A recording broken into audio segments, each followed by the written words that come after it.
एक, जब आप सब कुछ खो बैठते हैं तब आपको अपनी असल ताकत का अंदाजा होता है। 2, जिंदगी का सबसे बड़ा सबक वही होता है जो आपको टूटने के बाद मिलता है।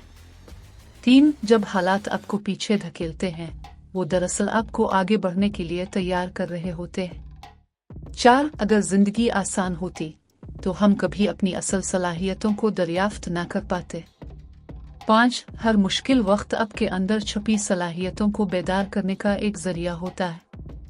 6, जिंदगी का हर गिरा हुआ लम्हा आपको ये बताने आता है कि आप दोबारा खड़े होने के लिए बने हैं। 7, जब आपका दिल टूटता है तो ये मौका होता है कि आप उसे दोबारा मजबूती से जोड़ें।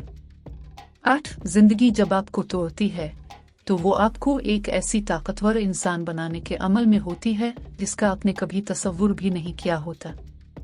9, अंधेरे में खो जाने के बाद ही रोशनी की कदर